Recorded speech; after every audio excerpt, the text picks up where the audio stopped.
Sutliff. It's been a while, and it's good to have him on. Actually, we've done a few shows before, and we're going to be talking about the Sharia. So, Paul, over to you. Take it away, and thanks for joining us today.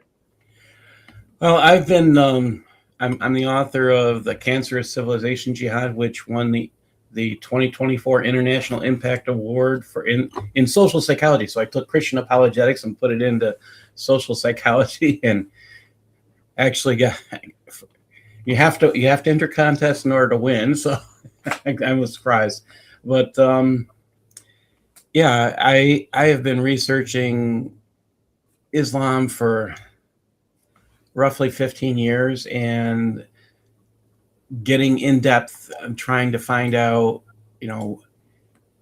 what is true. And I keep finding out there's so many things that Muslims lie about, even when they're communicating with each other.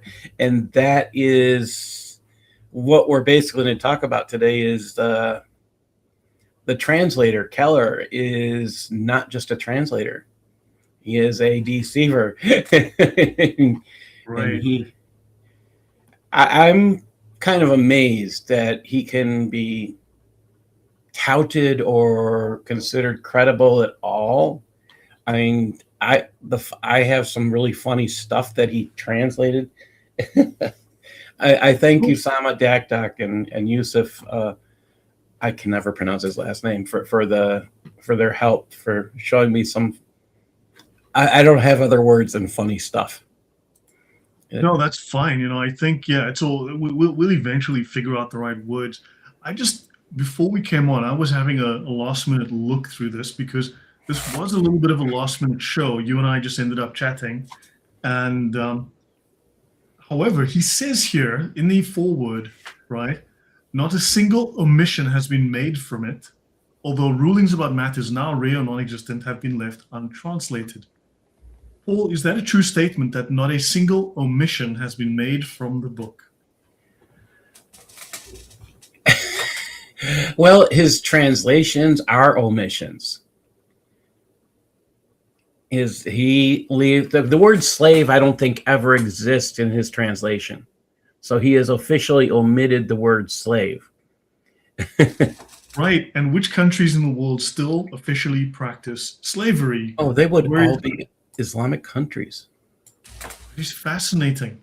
Which countries only abolished slavery in the 1960s and 1980s? Exactly.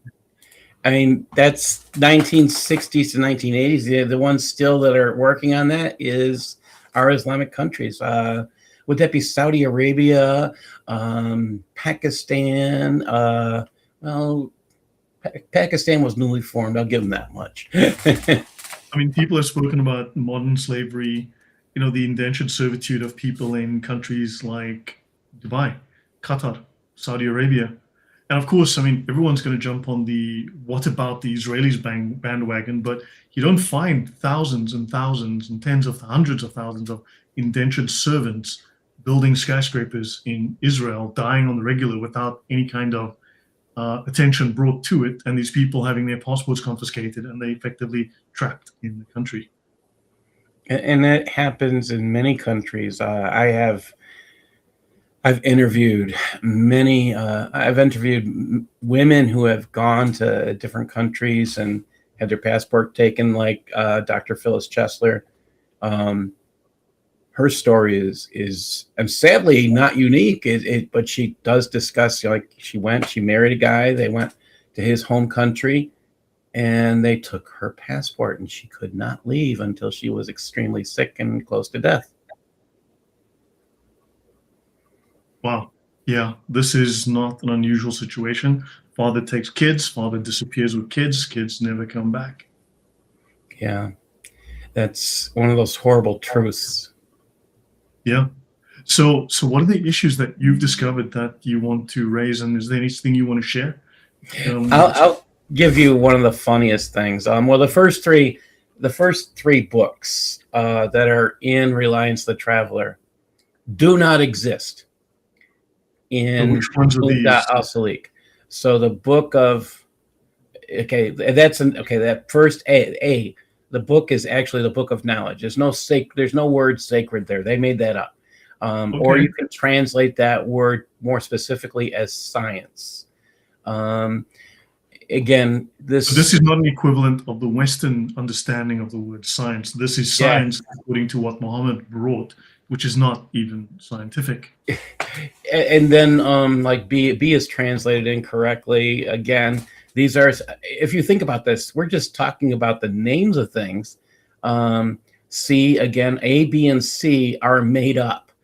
And then you get to D, and now you're talking about Umda al-Salik. So these first three are actually books compiled by the translator. These are supposed to be books translated sorry, not translated. That's not even a correct statement. Compiled by the translator. Now, look, he labels all of these other sections, D, and he gives a number to each, quote, ruling.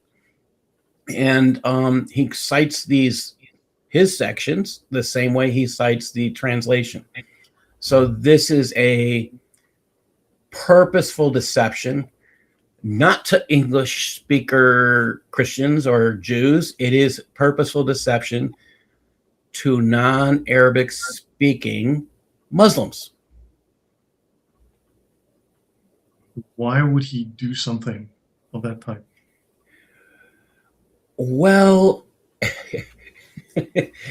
he has to, I'm going to, okay, I'll give you one example. I'm going to share this with you because some things are just so stupid. I'm sorry. You just got to sit there and laugh. All right, here's one example.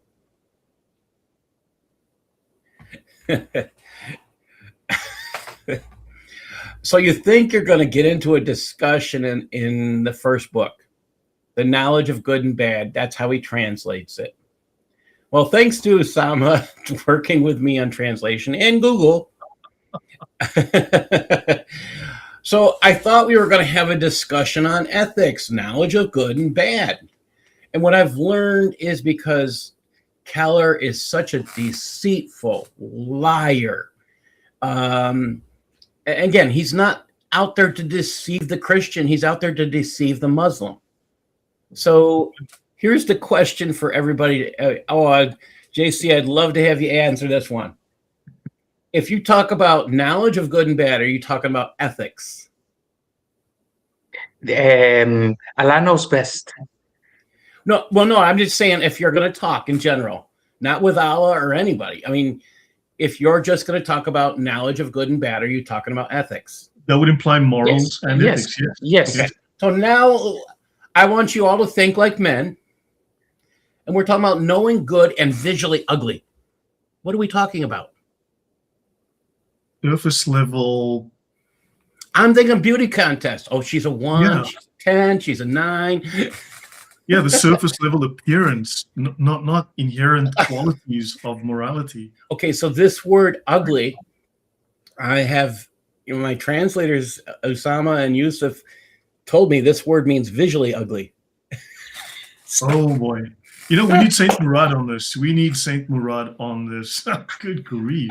That is crazy. This is hilarious. So this is beauty is truth and truth is beauty, basically. Well, they didn't say anything about beauty. So I'm trying to figure if good is beauty. Okay. But they didn't. It's just, what was the intention here? I mean. Yeah. Look, we should also clarify for the audience, and welcome everyone. Thanks for joining us. Please like, share, subscribe, and go follow JC, because YouTube's gonna unsubscribe you from my channel anyway. So, but the weird thing is that Islam actually doesn't have the same meaning when we speak of good and bad, because those are moral concepts in Christianity that do not exist in Islam. In Islam, you have legal and illegal, and you have legal loopholes and workarounds that allow the illegal to become legal, be it permanent or temporary. And there's always, the word is, I guess, exigencies or situations which require or which alter the law so that what is illegal is legal because it is considered correct to do so. And the humor here again is in exactly what you're saying, the exceptions. You as a Muslim it tells you not to have ham, but you're allowed to have ham as long as you don't desire a second helping. And that's the All hilarious ham part. to Allah. You shouldn't have any ham because all ham to Allah. You can, I mean, spend time studying the Quran, spend time studying the Sharia, which is what I've been really digging into lately. And I am I'm just sitting here laughing at this. But I mean, come on. I mean, you're looking at, I'm stuck on this one. I've been laughing for a few months on this one. I mean, what kind of knowledge are you giving us if you want to talk about a beauty contest at the beginning? I'm sorry, that is just funny to me, but that's just me. I don't understand how you can compare them. I mean, I really don't. I mean, how does that? But here's something that's maybe worth showing is that this is Al-Azhar, right? Yes. And this was the certificate of warrant, as they called it, from Al-Azhar, which is the most prestigious, the oldest, the most respected Islamic university in the world. This is where the 1924 Quran was translated and formalized as the de facto standard for the Quran, right? And they state that the above-mentioned translation corresponds to the Arabic original and conforms to the practice and faith of the Orthodox Sunni community, right? There is no objection to printing and circulating it. So is this a propaganda exercise? Well, I don't think I think that that's a good question. Is it a propaganda exercise? I believe that it's possible that Keller submitted only Umdat al-Salik to them. And not the rest. Yes. Because if you look at that, I mean, there is 2 books in here that he translates. I get that. But he adds 8 sections to it. So I believe he adds like an additional 600 pages or something. Yeah. So those additional 600 pages are his own translation, possibly for his own material. Yeah. Yeah, but he's a Sufi and he's going to want to push, because in the book he does push the Sufi angle very hard. Yes. But that's it. The rector of Al-Azhar and the last several rectors have been Sufis. And it's, I understand how he would get this past them, but for them to say, yes, this is an accurate translation, and if they're going to say that too, they are engaging in deception of Muslims. And because you have to know the sections that are not translated reveal that Islam has a love of slavery. And it is, some of these sections not translated are sexually disgusting. I don't have a better way to put it. Right. And if you were to read this as a person from the West, it's bad to begin with. But when you read the sections that aren't translated, as a person who comes from anywhere in Europe or America or any place where we have morality, you would be running away from Islam if you saw those untranslated postings there in this book. Right. Yeah. May I add a couple of comments first? Lloyd, very good to see you back. Welcome back, sir. I hope that you've had a good break. And Paul, very nice meeting you. Hello, sir. So Sharia, you're right. When I read the Reliance of the Traveler is the English version, there is a lot that is not there, and it's already quite awful. You can see what they are trying to do as well. For example, there is a section that says, you shall not harm the innocent. So you can actually show that to the West, and it's perfect. But what you don't know is what innocent means to them. They will always put that together with the Quran saying the unbelievers are the worst of creatures, and so on. So it is, like Lloyd said as well, it's about deceiving with the language, finding loopholes. It's like, no, that word means something else. The obvious cases as well, like taqiyya. Muslims will swear that in Islam you cannot lie, but then you are actually commanded to deceive using words. You can mislead, you cannot give the full story, and then they will say, well, that is not a lie. And it's like, yes, everybody knows that lies of omission are just as bad as lies of commission, if not worse. So it's a way of rebranding the words to say, well, there is a loophole. I didn't tell you the truth, therefore I didn't lie. And it's like that you are implying you are misleading the person. They're concluding something different, therefore it's a lie. They will say, no, it's not a lie. So it's just a very different way of doing things. Very, very sneaky. Yeah, but there is no lie. There is no sin in that which benefits a Muslim. Well, let's try this. All right, let's try this piece. Again, we're using, this is one of Keller's books. It's not Umdat al-Salik. It is in the book Reliance the Traveler. On the left is his translation, and this should have an L here because they spell traveler with 2 L's, but I often try to correct it, or the computer does it for me. The position of the Asharis, the followers of Abdul Hassan, he says, is that the mind is unable to know the rule of Allah about the acts, those morally responsible, except by means of his messengers' inspired books. He goes on, for minds are in obvious disagreement about acts. Some minds find certain acts good, and blah, blah, blah, blah, blah, blah, right? Okay, just to have everybody have a laugh. We're supposed to be talking about ethics, okay? The Ash'ari school of thought, the followers, this is on the right side. The mind cannot know the judgment of Allah in his actions of the obligated ones except by his messengers and his books. Now, I want you to pay attention to what the big differences are here. Because minds differ significantly in their views of actions, some minds prefer some actions and other minds consider it ugly. So there's no word evil here. It's just ugly, visually ugly. So it's the same word they keep discussing. There's no bad, there's no evil, and that's important to understand. They just continually talk about visually ugly. Even the mind of a single person can differ.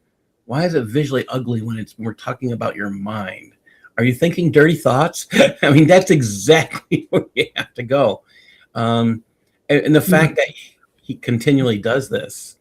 But then doesn't this kind of hint towards they're looking at just what is surface level appeal? And if you can do something that is reprehensible, but it looks good and doesn't bring shame, because it's a shame culture rather than, it's different to what we deal with, right? It's honor culture. Then maybe if it looks acceptable, it is acceptable. This gets humorous. Let me go back. A1.3. It is okay. One of the things I was looking at, they cite Quran 3. Oh, okay. They're talking about Allah and his, how Allah leads. Allah decides what's good, things like that. But they forget to tell you that Allah misleads. So that would be visually ugly. So if Allah's misleading you, I mean, there's a whole bunch of verses here on this. 460. Have you not seen those that claim that they believe and they've been sent down to you? And what has been sent down to you? They desire to be judged in Satan. Again, we got Satan desires to lead them astray. Okay, he desires, but who does it? Who does the leading astray? 488. Allah leads astray. And they're not, again, this is what I would consider an omission by not communicating what is in the scriptures on these things. And again, we're going back to the visually ugly. This is perversion. I will agree with hypostatic you. I had a hard time No. believing that to begin with, but I do I believe that. tend to lean in that direction as well. Look, I'm not saying I've got the evidence for it, but man, I've been thinking that for a long time myself. I didn't catch it until later. Here's another one that still drives me nuts. Okay. This concept of you're talking, okay, they add, I want you to notice this is in the in his Yep. translation. Keller's translation mentions a lawgiver and says this is a synonym for Allah and his messenger. That is a statement of shirk.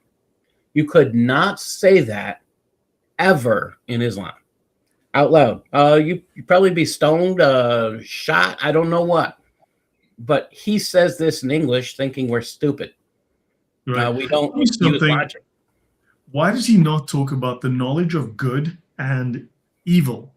He speaks of good and bad. Or Bad good is not and ugly. necessarily evil. Yes.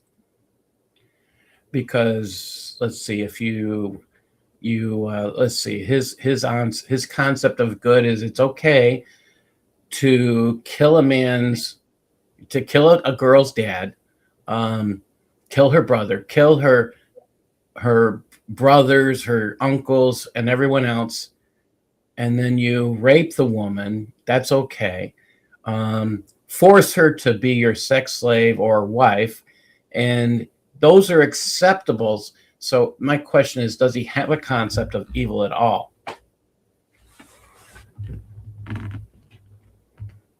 Well, this is something that Lloyd has covered before when talking about pagan influences and things like that, that they seem to have taken this belief that whatever is from God is basically God says what is good and bad. And if they've told you that Allah says that going to war is good, then it's good. You cannot question that. Whatever it is, having multiple wives is good. If God said that it's good, that's it. You cannot actually question it at all. Is that correct, Lloyd? There's a name for that. There's divine command theory, but there's another term that just slips my mind right now, where good and evil are not objective standards that are part of the nature of God. Good and evil, or whatever God feels is good or bad at that moment. It's what his will determines. So, in other words, if God likes little babies right now, then hurting them is bad. It's evil. Killing one would be evil. But if a baby starts crying and God gets annoyed and he decides he's just going to chop its head off and throw it in the bin for the dogs to eat or whatever, for the rats to have, then that's okay, because God's will is what determines what is good. And that is an external standard. That is Nietzsche's Übermensch belief. That's I think Nietzsche got a lot of his ideas from Islam. Well, let me clarify that. Possibly, Paul, you onto a good point there. When you look at the development of a lot of the philosophies, even with Darwin and others, they were influenced philosophically by Sufism.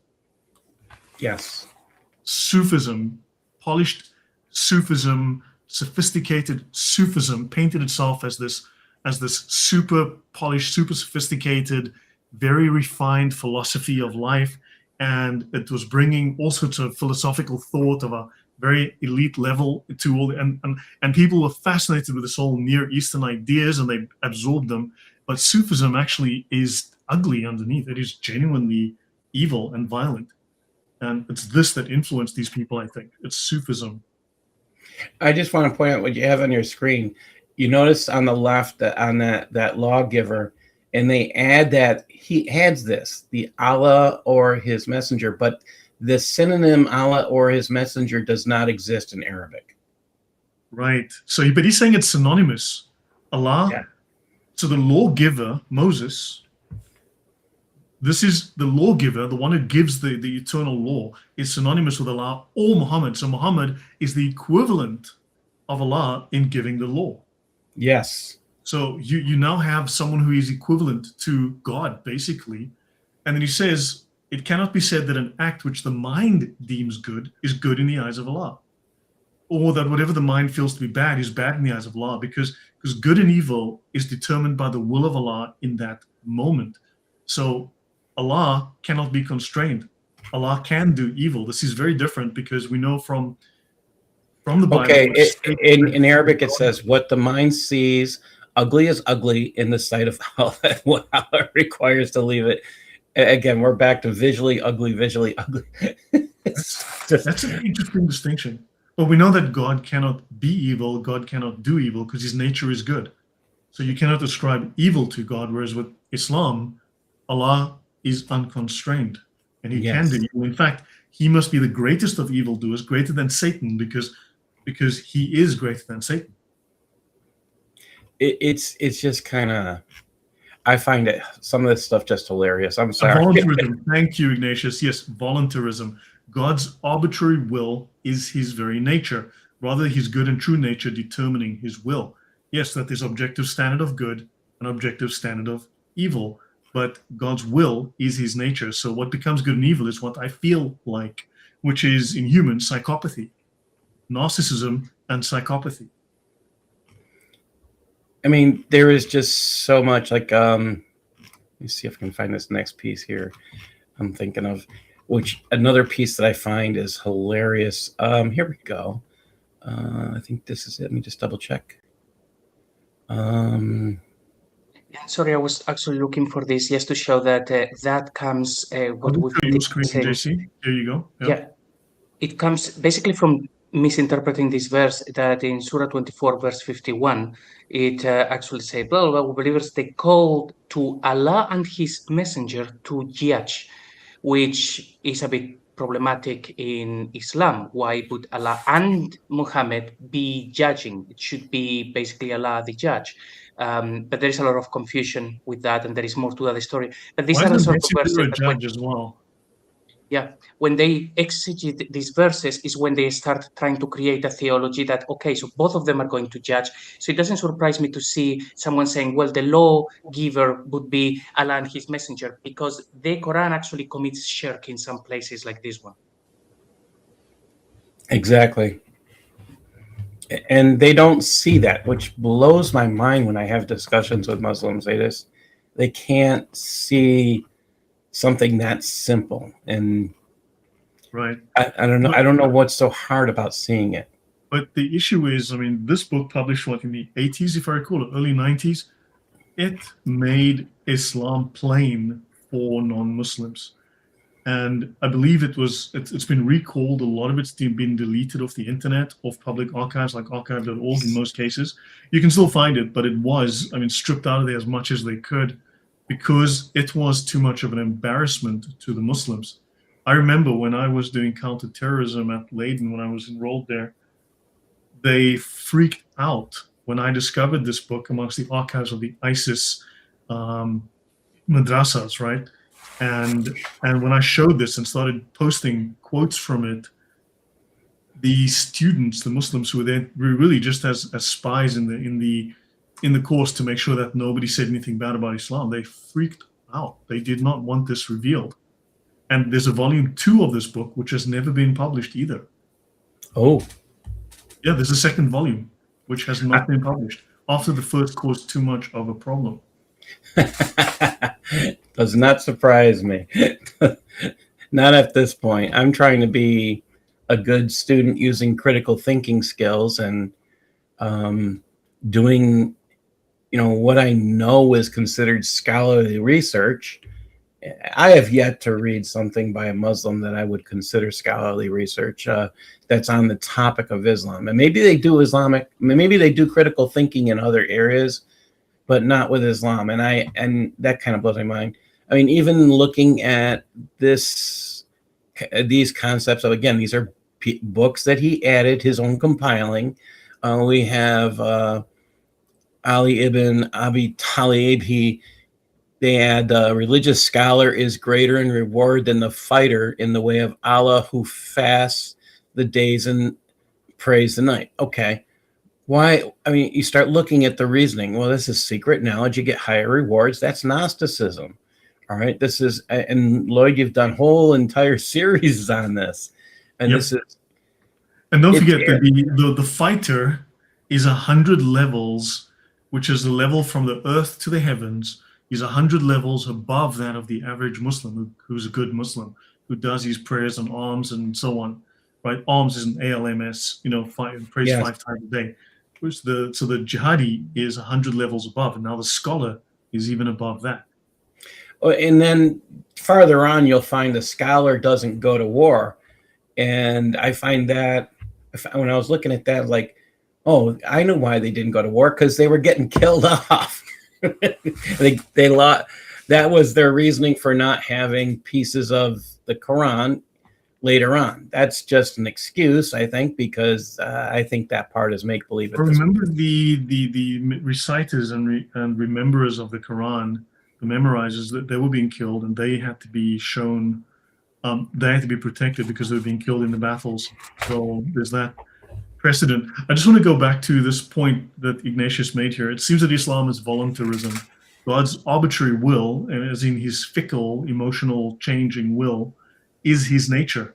So whatever he decides right now is right because God wills it, not because it is true as a subjective permanent standard, or because something is evil as an objective permanent standard, but because God wants it, so therefore it becomes good because God did so, because God wants to do so, right? And this is actually validated here because something is good because Allah has permitted it or asked it to be done, right? And bad is what the lawgiver has indicated is bad by asking it not to be done. So it's not what reason considers good, nor what reason considers bad. So they both here discard reason. So reason becomes bad, and what the text tells you, what you interpret at that point, or what is expedient, that now becomes what is good and evil. So this does lean towards this voluntarism. And I look at Islam as you would think. I mean, for any faith structure that will sit there and lie about its own beliefs, we have a problem especially when it lies to its own people. And that is one of the things that I kind of sit there trying to figure out. How could you be so deceitful to your own? I mean, this is supposed to be a translation of Umdat al-Salik. Yet this guy adds 3 books at the beginning, 5 books at the end, and it's done deceptively, because if you'll see these A 3.0 and you go all the way through the book, it's A, B, C, and each one is a citation as if it is actual law. But these first 3 books and the last 5 books are not law. But Keller believes he can write law. And that's what I've been writing little things on my blog about. Like, I'm going to release a little bigger piece than I do normally. I mean, there's a piece I'm trying to find. Okay, here's one. Let me put this on the next page so people can see it better. All right, here we go. On the left, it says, Allah Most High says, whoever wants to cultivate the afterlife, we shall increase for him his tillage. All right, and they go all the way through this, all right? Notice what's not here on the right, the English word-for-word translation. I used Google, and then I have my translators double-check for me, because some of this is really bizarre. Okay, cultivation is work you do to prepare the land. To plant for planting, okay? In Arabic, it actually says word for word, whoever desires the harvest. Okay, harvest is what you reap. Okay, whoever desires the harvest of the hereafter. Okay, one has to do with work to get something. One has to do with a desire for reaping. We have a huge difference in translation here. And this is problematic. Even the scripture they cite. So this guy is purpose. So notice he went here. He says, we shall increase for him his tillage. He's immediately talking about sex. Right. All yeah, right. The connotation is there, yeah. Yeah. So tillage for I'm just it's kind of mind-numbing that was his intent. I mean, I understand this is Islamic to have such a love of sex. That's all you can think about. And that's all he wants. And that is not just happening with you, Lloyd. It's happening with everybody these days that tells the truth about Islam. Yeah. Yeah, it's a serious problem. I have lots of people telling me this. It's how it is, unfortunately. It's frustrating. I mean, because I know that if I set it up a couple hours ahead, which you did, it should be okay. But I'm finding not anymore. Not No. anymore. Not anymore. It has to People do with find what out you days do. afterwards. Yeah. Yeah. I mean, something, if I'll mention to the audience something that I've spoken about before, because my statistics make no sense. Now, my channel is like 3 times larger than it was in January of last year, right? But I make half the income. My income has been falling. As my channel gets bigger, my income drops. So they're stealing from you. Yes. Now, what's interesting is I've shown this to JC one time. We went through this. Let's say I've got a video that does 600 views, right? It'll make, let's say, $30. There is no way 600 views gives you $30. You're going to need 10,000 views or something like that. I mean, I don't know the exact numbers, but you're going to need thousands of views to get. But then I'll have another video that has 3,000 views. It makes 50 cents.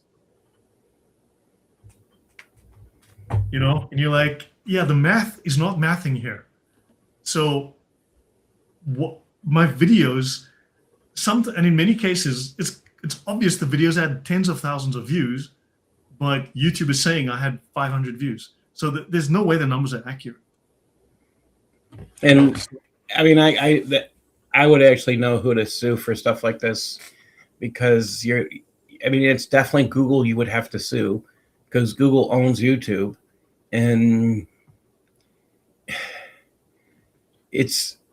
I think a whole bunch of creators, including yourself and myself and others, should simply, I don't know how it would work, because it would have to be a global type effort. Class action. It would have to be a class action suit. Someone has to look at their algorithm.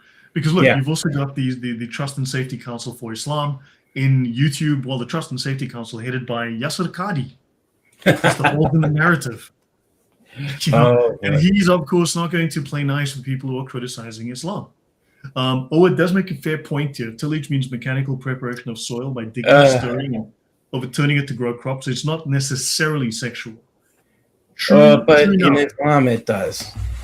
Yeah, I know. The connotation is certainly there. That's why I agree with you. That there's clearly that connotation. But yeah. It seems to hint towards fertility, and let's just say that's ambiguous.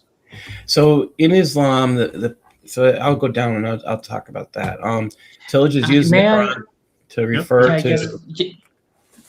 Just to say briefly that it's talking about the afterlife in Islam. It certainly has one meaning. It doesn't talk about fruit. So I think we all know that. Yeah. It's talking about fowls, like. Yeah, I don't. Let me not use that. No, let me not go there. When you talk about hens and you're talking about, roosters and, and things that crow. That's what it's talking about. I found where he got this idea of cultivate. He got it from Pickthall's translation, which I found that interesting. Cultivate, go to your women and go to your tilth. And send your good deeds. This is in 222, chapter 223. Sahih International says your wives are a place of sowing seed for you. So come to your place of cultivation. This is just, and then you want an accurate translation. You read 42:20. Whoever from Usama's translation, whoever was desiring a harvest of the hereafter. And then when you actually go to the tafsirs, you find out they're talking about the harvest. They're not talking about cultivation. So there's purposeful intent that's going on, not just in Sharia that we're reading, but it's purposeful intent of many translators to deceive the English speakers, the English readers. Right. Thank you. You mentioned something, within the Umdat al-Salik, and don't forget, Keller is a Sufi. Keller is thus a high-level scholar, one of the elite. Scholars are the heirs of the prophets. And it goes on to praise the scholars because their prayers count for more than that of normal devotees, Yes. right? And they are like the stars in the heavens compared to these devotees that are like the candles in the wind, or whatever the metaphors they use in the book. But the devotee follows the scholar, imitating him in worship, obeying him being obligatory. Right? So he's one of these high-level scholars, and to obey him is obligatory.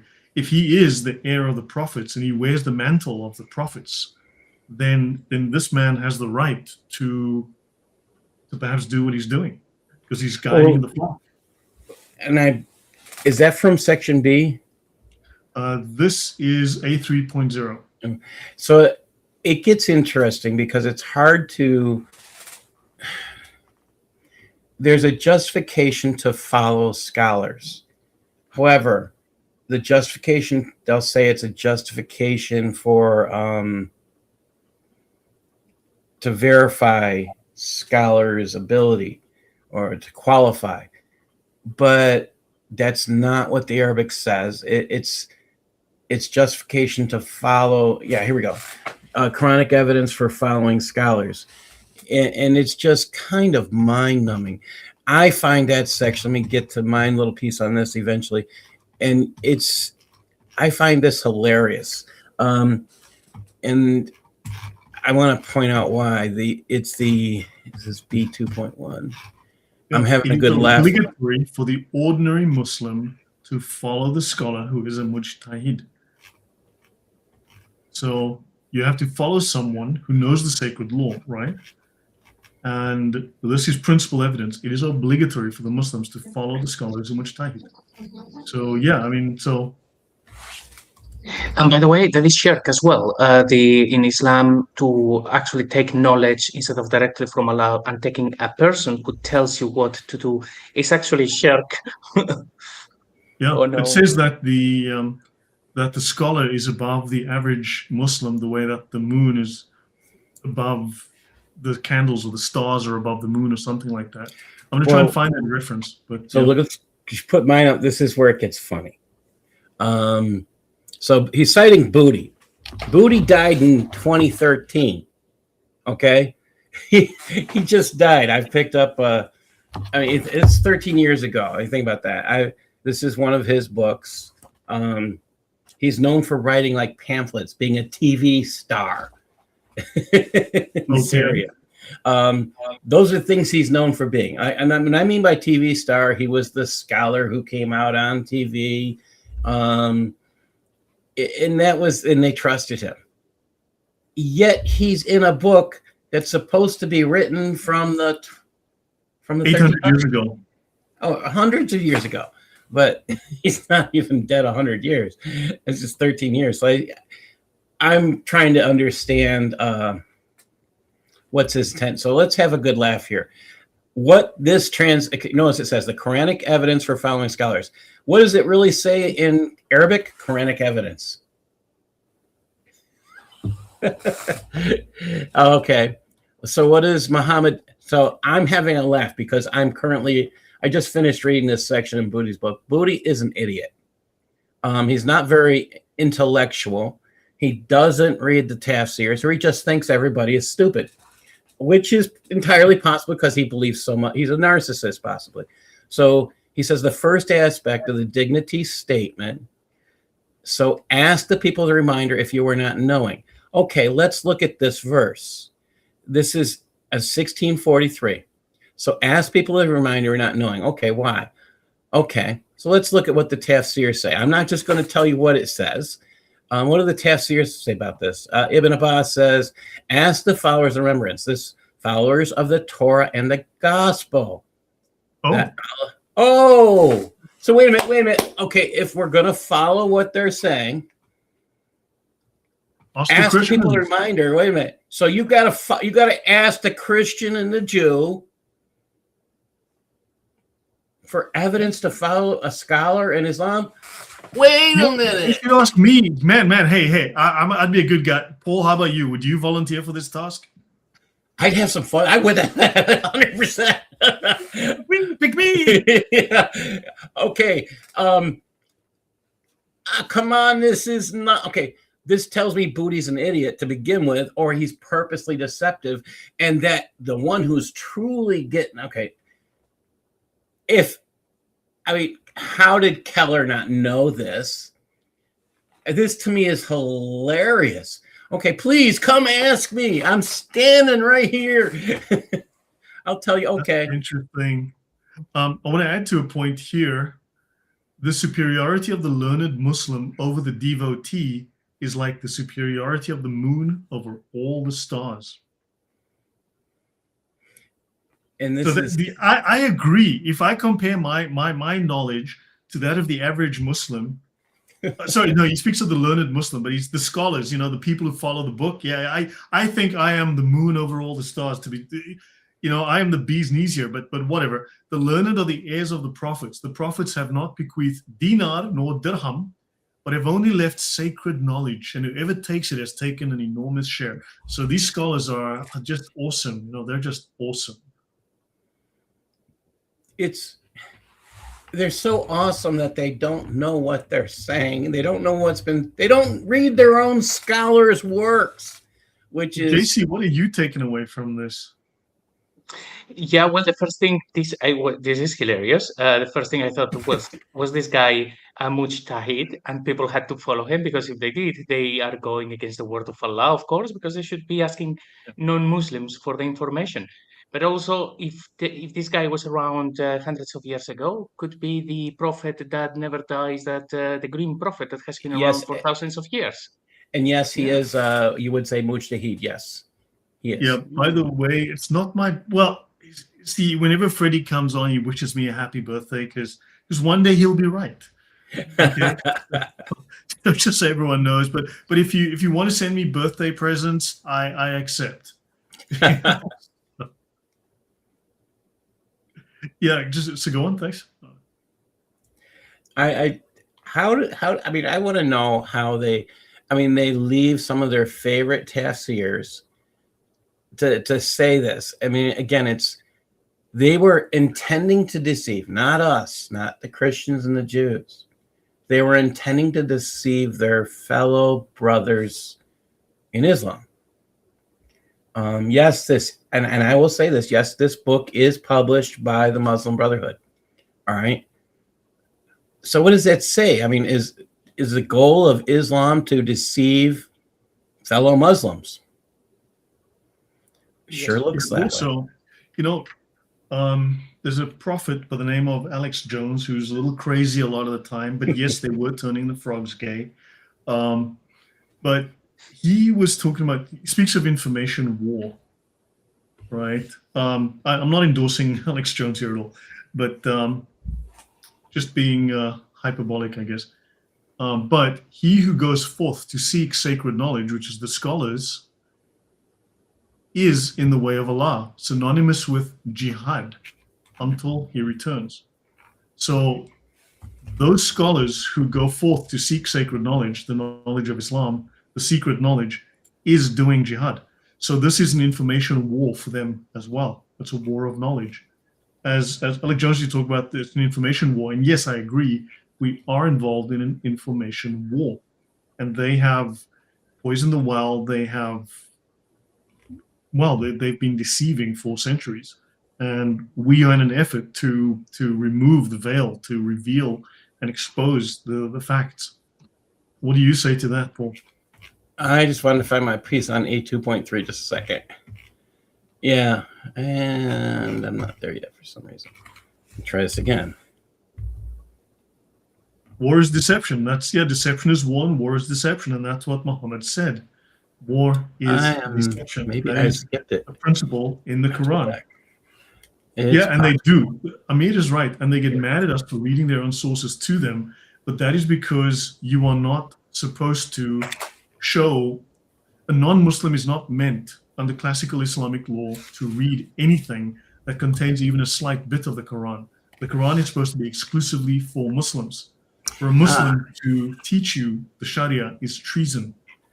I think for us to do this, we are stealing from the Muslims, but for a non-Muslim to learn the Sharia, you are learning the weaknesses. You're gaining an insight into their strategies, into their ways, and this is revealing their inner thinking. It's just mind-numbing. I can sit here and laugh about all this. I mean, everybody should be laughing about that first thing. I mean, their concept of bad is visually ugly. Okay, what do they? I'm going to keep coming back to that because they want a beauty contest about good and bad. It's not me, it's their words. And they don't want to tell you that they have a beauty contest between good and bad. What does that say about their concept of good and bad? It's Qatar funded universities. Let's talk about that. Qatar funded universities here in the United States. Qatar funded high schools in the United States. Yeah, they're kindergartens all the way across the United States and all across Europe and wherever. The amount of money, I wrote about this in my second book, Civilization, Jihad, and the Myth of Modern Islam. And yeah, it's just, that is just so shocking. I don't know what to say about that. It's beyond what we can imagine, the amount of damage they've done. It's just kind of mind-numbing. Let's see. Actually, I'll bring up something on that because I have obviously covered that topic in the past. I'll bring this up since you mentioned it, just to add something concrete. The Islamic lobby is incredibly powerful. I've covered this. Now, these are a few years old, the numbers here, right? But the Islamic lobby undermines U.S. interests. It includes foreign and domestic policy. Right, they obviously seek the destruction of Israel. They spend billions of dollars on university dawah, right? It undermines the Constitution. And I'm just going to mention here, right? So let me see. I'll skip all on that. I mean, Islam is violent, right? Muslims are dangerous people. Since 9/11, now this is, I think, I wrote this. This is a few years old, so this is at least 3 years old. So these numbers are out of date, right? I think the number is 54,000 at this point, but back several years ago, and as 2019 I originally did this, there have been 41,000 recorded Islamic Jihad terror attacks. 53 countries had over 2,000 attacks murdering 12,000 people, right? Yes. So this is way back several years ago, that's 105,000 terrorist murders in 15,000 Islamic Jihad attacks since 2015 alone. And let's have a look here. Now, Arab money, the role of the Arab lobby, people don't realize, is older than the Israeli lobby. It started with the Arab National League of America in the 1930s. The CIA actually aided and abetted the lobby because of oil, right? There are 21 Islamic states plus Palestine. It's dominated by Saudi, right? And of course, they have a commercial vested interest for the US to continue selling them arms, so they happen to have influence based on this. And as you know, the Palestinians have a very long history of being associated. This here is the Palestinian Hitler Youth, right? And of course, the Grand Mufti of Jerusalem. Yeah. Yeah, I mean, it's like people fear teaching this stuff in public schools. Yeah. And I would rather you tell the students the truth. If you're going to fear telling the truth, you're in the wrong job. If you just basically listen to those who love Islam, they will actually come out and say they want to take part in Hitler Youth Week. Right. There are videos of this stuff, and it's not unheard of. It's kind of shocking. Yeah. I mean, the Arab youths found Nazi club in Haifa, swastikas and Arab oranges, Nazi advertisements openly spread in Jerusalem by Arabs. Now, the Arab lobby has incredible reach, okay? I'm going to have a look at just a couple of things here. Did the Saudis buy a president? No one spoke about that. The Saudi lobby moves to Main Street, right? Saudi lobbying in US tripled during Trump's first year in office, right? But I want to get to some numbers, right? Yeah, the Bushes, man, and the Bushes and all of that. But the Bush Saudi, did the Saudis buy a president? And let's have a look here. When we get to those numbers with the just the level of funding from the Saudis is incredible. But when we get to the universities, let me get those numbers. Here we go. Let me just bring this up. Let me hide that. So if you look at, this is the college foreign gift reporting, right? Anyone can go to the website. Now, the FBI has reported that the numbers are at least double. I've seen various reports. The numbers we have here are at least double. There's a lot of only when a number, it's over 250K do they have to report it. If it's under that, they can conceal it. So therefore they have, if someone sends them $5,000, $1,000 donations, then they don't report it. It's very hard to find those numbers, right? But this is public. Anyone can go download the file here and look for themselves. So you can see Kazakhstan, Kuwait, Qatar, Saudi Arabia. So you're looking at these countries, right? This includes communist China. This was in 2019, I believe it was, and it's $3.748 billion, under $4 billion. Yeah. Let's keep in mind that the year this is done, there's been a recent one done. I think it was done by the Middle East Forum. They're Islamist. But just note that everyone's going to talk about Israel lobbies, right? Now, just here, just taking Kazakhstan, Kuwait, and China, you're looking at lobbying that is 38 times more money than Israel funds, right? Or uses for lobbying. Then you add Qatar and Saudi Arabia.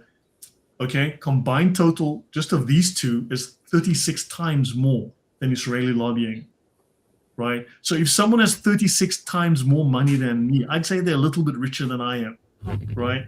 Now your top 5 total are 42 times more than Israel, right? So when you look at what Israel has spent, I'm not sure if Israel's on the list here, but it is often it's dwarfed. Now this is one example, George Washington University. Funding from Muslim nations, over 100 million. That's in 2019 to 2021. Israel had only funded into that university 507,000. We know the money went to biotechnology, farming, hydrology, water science, and farming, right?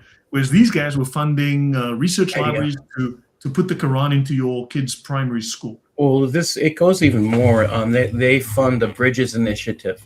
George Washington University, I've actually taken part in writing a report to the IRS about the Bridges Initiative that is on the George Washington University site that carries propaganda and intentional misinformation, calling people haters. It is very, very, it should not even be allowed in anything considering it calls itself an educational school. In fact, everything about George Washington University's connections with these Muslim nations, all that funding is intentional misinformation that they're connected to. And we wrote this, oh my gosh, about 6 years ago. I think it was, it was a good amount of time. There's 3 or 4 of us who did the majority of the writing. And I mean, we wrote about 35, maybe 40 pages of information to reveal that they were violating federal law. They should no longer have their classification as a nonprofit because they've been violating federal law. No surprise there, right? I'll just finish with this quickly, and then a couple of questions on us. So let's look at this one, the Islamic lobby, right? Kuwait, Kazakhstan, Iraq, UAE, Saudi Arabia, Qatar, and Israel, right, versus Israel. This is the Israeli lobby spending here, right? So this is, I don't know, 50 million, I don't know, less, right? This is Qatar. So, yeah, I'm starting to think that people need to start looking at what the Saudis and the Qataris and the Muslims as a whole are spending, because they are one block. Now, if you extend this Qatari line and you add onto it the Saudi line and you add onto it the UAE line and 21 other countries, you're going to have a line that extends way to the right of the page. and you're going to say, oh my God, the Israelis are spending 1/200th of what the Muslims are spending. Yeah, those damned Israelis. And they keep that's their propaganda piece, IPAC or APAC, whatever they want to call it at the time. It is such a APAC is not a government lobby. APAC is a public lobby where Christians who like Israel, because Jesus was born there, send their own money from their own pockets as lobbying funds. Because they like Israel. It is not money coming from the Israeli government. Yes. That's the difference. It's misrepresented. And then I have a question for you, Paul. World War I was started when a Buddhist, a Jain, a Zoroastrian, or a Muslim shot a certain German leader. Pick one, please. It's a multiple choice. World War I was started when someone from which religion shot someone to death? I did not know the religion at the time. I don't. Guesses, it's going to be a Muslim, most likely. And I think you'd be right. Then let's go to World War II. A Muslim goes to Germany, founds a secret society, or founds a Sufi order that's an occult society. He founds a Sufi Muslim, creates an occult society, right, that is joined by all of the top Nazis. And then a year later, they take over the organization, they rename it, and they rename the organization to the Nazi Party. So let me see. A Muslim Sufi starts an occult group, which is then joined by all the Nazis. So how does a Muslim occult society become the Nazi Party? Do they teach that in school? No. Why do you think they don't teach these little tiny facts in school? And I will say that for here in the United States, they're not aware. Yeah. And they need to understand Islam is everywhere. Their little fingers are up. Everything bad is up its ass. It's as simple as that. Any thoughts from you, JC? Okay, well, this is absolute news to me. I think, okay, so if you're right about that, I think you need to do a show on that really, really soon. But basically, you are saying that Islam was involved in World War I, II, and about to be involved in World War III. Well, World War III is, according to a past CIA director, he said that was the war. That is the war on terror. So, no, he said World War III was the Cold War. We are in World War IV, the war on terrorism. No, World War IV is going to be the war on immigration. Yes, that one's coming. I think that's included. I think the war on terrorism has to include stopping the Hijra. Yes. War on immigration and that's going to be an ugly one. When that one kicks off, it is going to be ugly. But the numbers don't lie. Follow the money. So just Islamic countries, dawah spend versus Israel for this particular given period. And I've got the data here from wherever I got it. This is this is so 53 million versus 2.517 billion, and we can probably double or triple these funds. This is just known funding, right? So the numbers are just insane, and people go, no, but we hate Israel, so therefore we'll overlook the facts. Thanks. Okay, actually, a good rule of thumb is if you see, for example, Dawagantis, just to use them as an example, whatever it is that they say, the mirror opposite is true in every single case. So every time that they say those people are doing something, it's like, no, it's going to be your camp. That happens all the time. And with the whole thing about InfoWars that you said before, yes, and we see how they believe, these people believe when they are out of university. So they're certainly not very pro-Israel, yet they blame Israel from controlling the universities. When they come out, they just want the Jewish people to be removed from planet Earth, which it doesn't make any sense. But just the other day, or a couple of months ago, there was this controversy in, I think it was Texas, when there were people giving out pamphlets at the schools or in the neighborhoods as to how Sharia is so incredibly good. And the pamphlet at least was available online. I read it, and it's all lies. When you know even a little bit about Sharia, you know that it is all crimes against humanity. It's just it shouldn't be on this world. But when you read that pamphlet, you would think it's the greatest thing this world has ever seen, and that you need to lobby your politicians to implement it urgently.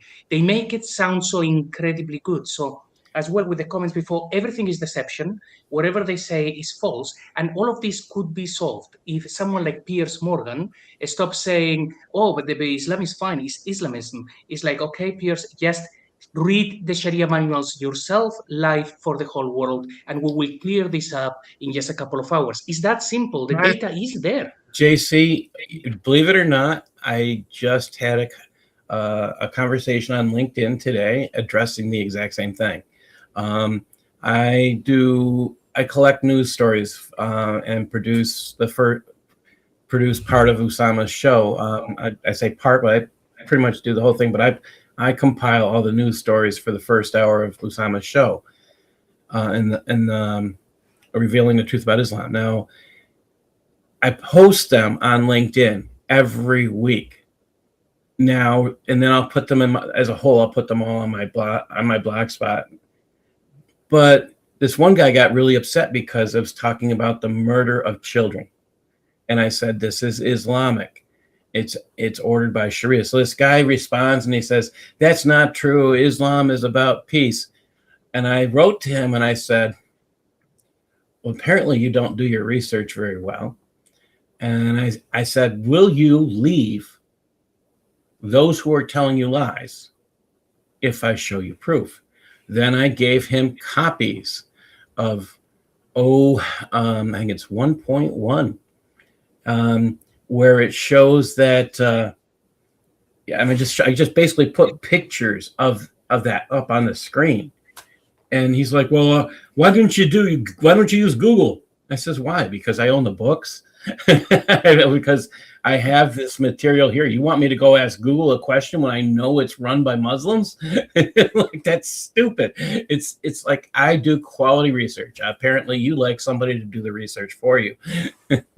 Yeah, I got lots of likes for that. So it's putting the truth out regardless.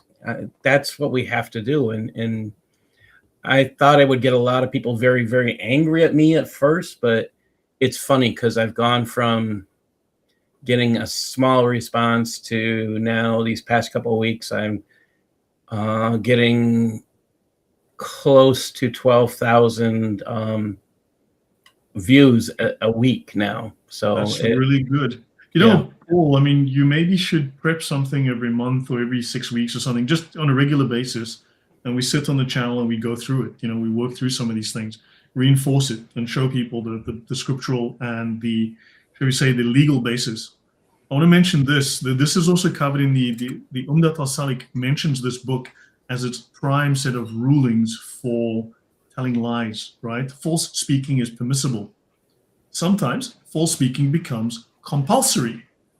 False speaking is better than speaking the truth sometimes. So lying is better than the truth. And to compromise between two parties, to preserve goodwill, false speaking is lawful. So if you and a Muslim apologist are having a debate, to compromise between two parties, to keep the peace, you can lie. To compromise between two parties. The Prophet allowed false speaking to bring a compromise between two parties. Do we disagree with Muslims? Yes. So if you settle disputes between two parties by lying, you are not a liar, because settling disagreements between two parties, and the Muslims disagree with us completely, then you can lie and you're not considered a liar. I think it's pretty obvious. And the lies... one second. Yeah, go on, JC. Yeah, because one that you haven't actually highlighted, if you can scroll up just a little bit, when it says that it is permissible to lie, and it says at the time of war. Yeah. Oh, let me just scroll out a bit and you can see the whole thing, yeah. Yeah, but they are always at the time of war. Isn't that the truth? That they are always in a state of war, therefore they are allowed to lie in every single case, no matter what. Yes. Mm-hmm. Yes, that's 100% accurate. So the lie spoken to settle matters between two contending parties is not written. The lie spoken to settle matters between two parties is not written. And it states very openly, there is no sin in the falsehood or the lie which benefits a Muslim or removes a harm from a Muslim.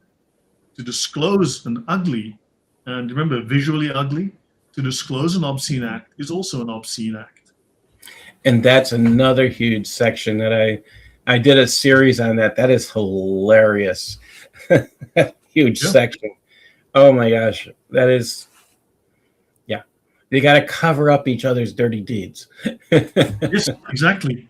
Because you should save your life, your property, and honor by taking recourse to falsehood.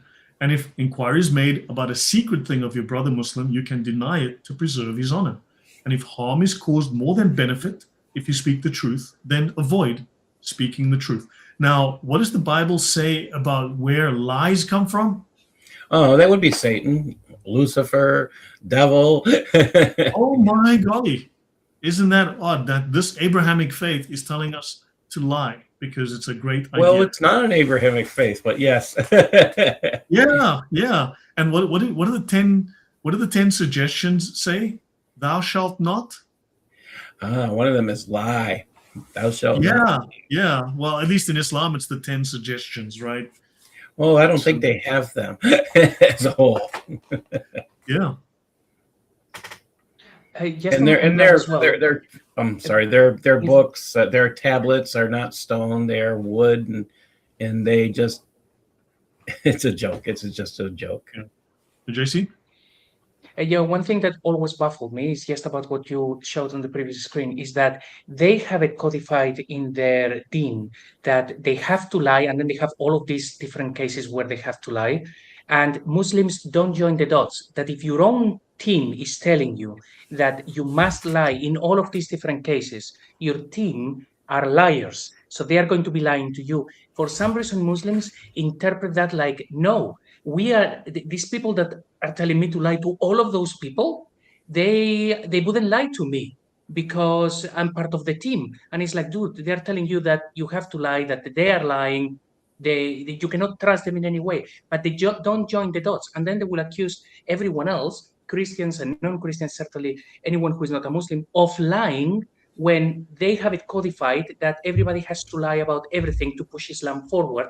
And one of the ways to push Islam forward is to not tell Muslims the truth. Hence why you show them hadiths, you show them their sirat or whatever it is, and they will go, that is naive, that didn't happen, that is not true, you don't understand the language.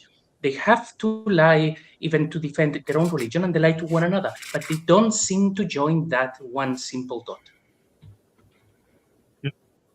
No, I mean, it's clouded their minds and their judgment. But the thing is that we need to inform our own people. And it's hard we want to think good of others. We want to think well of others. We want to credit them with the same kind of morality, with ethics, with the same high moral standards that we have or aspire to. But it's hard to explain to people that the third world mind is very different to the first world mind. And I say this as a third worlder, right? I have a foot in both worlds, but I grew up in the third world. I'm a third worlder. And it's hard to explain to people from the first world that some cultures do not respect education. They don't have value. They don't see value in education. Some cultures are taught to hate others who are not them. Some cultures value whatever gets you ahead, like lying. Some cultures just don't have those standards. Those are specifically Western, Christian, white cultural values. And other cultures laugh at those. They think that's stupid. Some cultures are predatory. They see weakness as provocation, and they see your politeness as weakness. And you need to realize at some point, these are predators. These are abusers. And you need to learn to say, look, no, that's it. I talk to evangelists about how do you share the truth about Christianity with Muslims. And I says, well, one of the things I had to learn was that you have to raise your voice when they raise their voice, because they considered they won because they were louder. It's going to get loud. It might sound angry, but that's not the intent. Your intent is they believe if you are mousy, if you're being quiet and polite, you've lost. Yeah. So it has nothing to do with telling the truth. Their whole thing is, if I'm louder, I'm better in telling the truth. And It's performative. It's purely performative. It's visually beautiful. Yes. And you become visually ugly because they're louder. Yeah. Remember the debate with David Wood with Muhammad Hijab, and Muhammad Hijab was King Kong, beating his chest and shouting, and David Wood was reasonable. And I was looking at this and I'm like, David just shot himself in the foot. David lost that debate. Now, intellectually, you can say the man's arguments were solid, but you see, for that culture, for that crowd, David lost that solidly. And it's hard for people to understand that this is a visual performative medium. It's not about the intellect. They don't care about that. I mean, Portugal, Spain, Greece, you pick the country, produces more books per year, writes more books, and publishes more books per year than the entire Muslim world combined. Because they don't value education of that type. They don't value literature. They don't care. If you look at all the trillions, and I mean trillions spent on welfare for blacks in America or blacks in Africa, what did it produce? The answer is, it starts with an F and it ends with an O, and it has a UCK after the F. Okay, and it's going to continue to produce exactly the same because you're dealing with people who don't know how to produce, who don't care about education. Because to be educated, and I say this very carefully, for a black man to be educated is to be white. And to be white is to be an outcast. It is to reject your culture and society. It is to be rejected. It is to abandon your culture. And black culture is about not being white, because whites are evil. Please understand this. Paul, does that make sense to you? I've seen this taught in I taught in inner city schools for many, many, many years. And I've seen the mindset. I spent a lot of time with one in particular student because he was visually impaired. And one day he comes in and he says, my mom says I'm white. I'm acting white. I said, why? He says, because I'm getting A's. Yeah. It's like, yeah, that hit me, to the fact that a student, and then I meet teachers who say, well, I speak white while I'm working and I'll speak black when I'm in certain communities.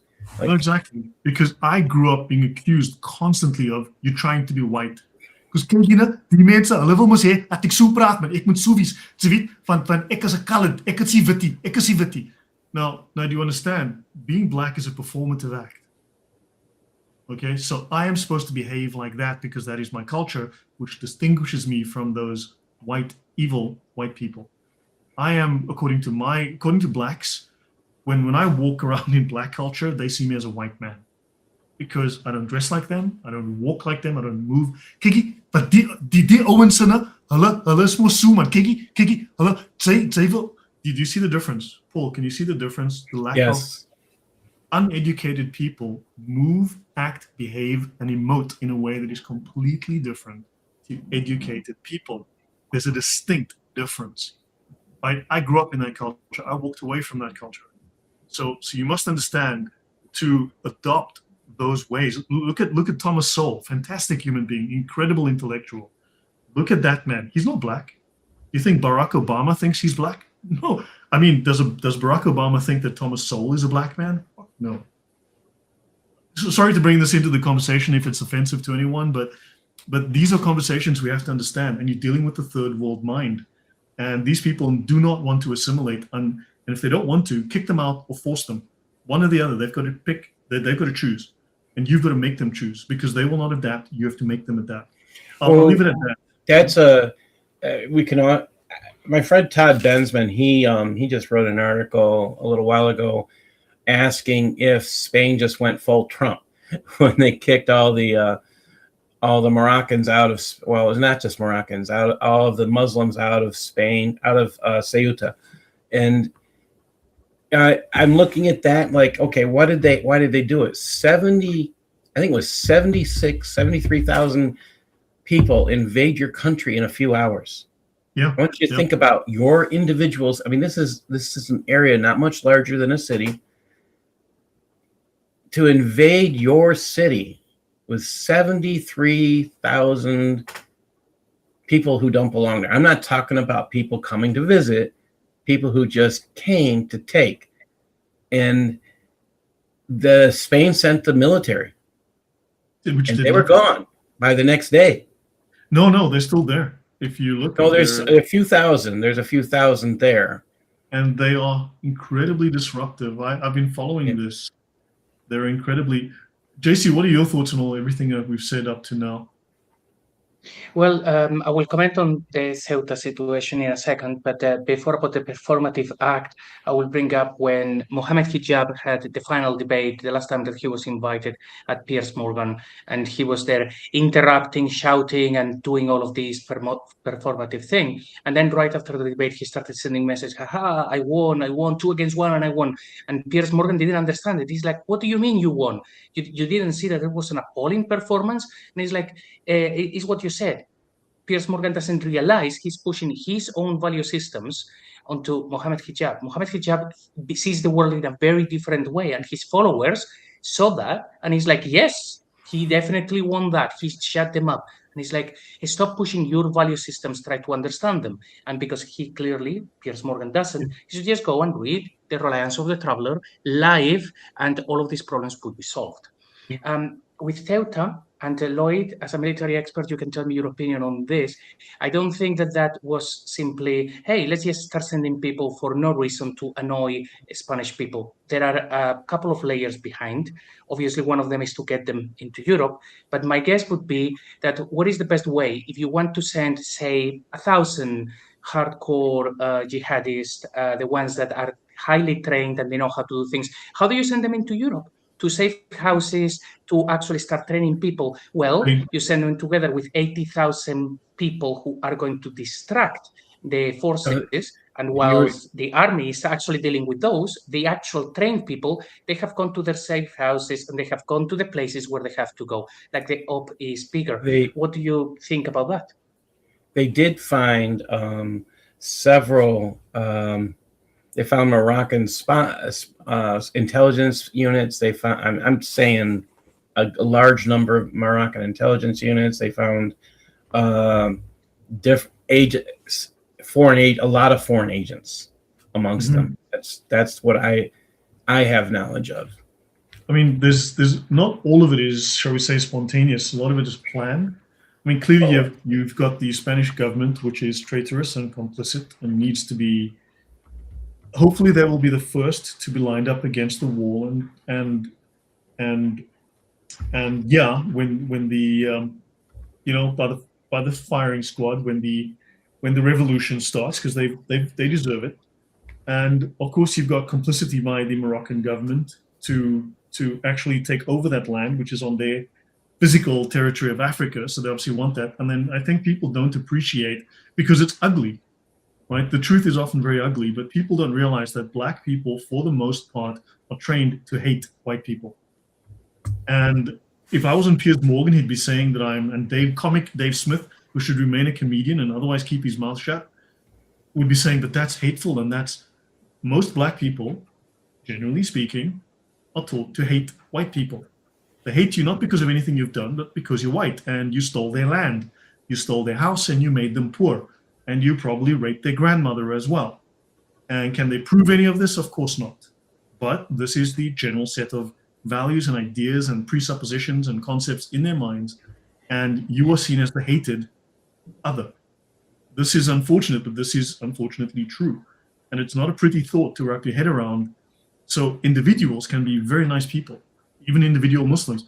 Paul, I'm sure you know some very nice individual Muslims, correct? There's some I know some amazing individual Muslims. I know some incredible people, right? Really salt of the earth, great people. But the ideology is evil. And as a community, they are going to, in one way or another, implement those ideas, maybe unevenly, maybe not like a shark would come at you. No, it's going to be distributed. It's going to be maybe invisible, but it is going to happen, and it is going to rob you of everything. What I say here may be very controversial and might not be easy to listen to and easy to hear, but But unfortunately, this is what I learned and what I know growing up. And you have to understand these people do not have your best interests in mind. Would that be I would say, I don't know if I would say, see, in America, it's a little bit more, I wouldn't say the majority of Black people have that here, that mindset here. I would say that if we're in urban environments where education is not valued, areas where education isn't valued, yes. But I would say the vast majority, this is where the environment here in the United States is different. Yeah, I would also say, Paul, though, I've been with my wife in places. One time I was having a conversation with some of my friends, and they forgot she was in the company. Because I can tell you now, when you walk out of that room with those Black people, and you weren't there, that conversation is going to shift like that. If you leave a microphone under a pillow and walk out of the room, the conversation that happens 2 seconds after you walk out is going to sound a whole lot different to the conversation that you had while you were there. I've been in those situations. I'm the guy who's in the teacher room where they're telling us that they're doing an in-service, telling us how white people don't know how to educate Black people, and I argue, oh yeah, so what do we have to do differently? And basically they tell us the same thing that we learned in school. Oh, just use good teaching methods. Oh, so there is no difference in how to, and they didn't like the fact that I would push back. And like that, I was almost being told to leave.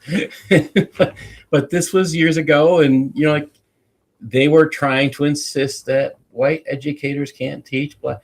I've actually had a principal who insisted she hated the white teachers, and she's no longer a principal, thank God.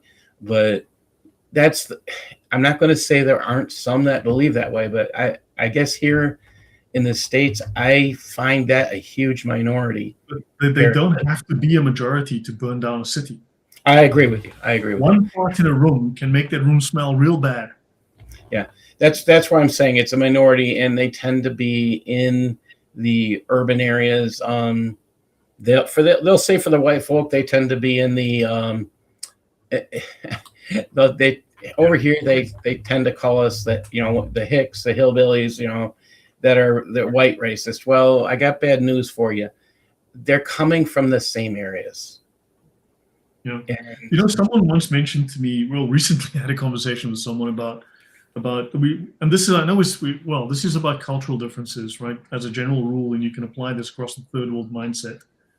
Look at the Great Depression in the US, late 1920s, after the 29 stock market crash. Did the white population of the US become automatically vastly criminal? Looting, stealing, burning. Well, in my neighborhood, I'm in Rochester, New York. We did not experience the Great Depression. Yeah, but think, in 1929, white people who suffered that didn't become massive looters and mobs of violence. No one in this area did, white, Black, or anything. Now, look at what happened the Summer of Love, right? The US. Every liberal on earth is excusing that as necessary violence to survive, and an act of free speech to express themselves, because that's the voice of the silent and the voice of the repressed.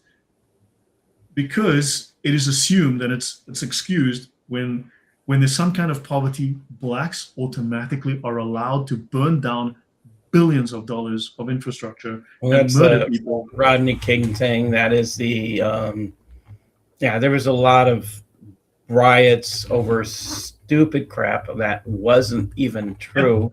Yeah. Yes, correct. And so that's one of the things I've done with students. Well, let's look at the facts. No longer look at what people are telling each other. I want to look at the facts.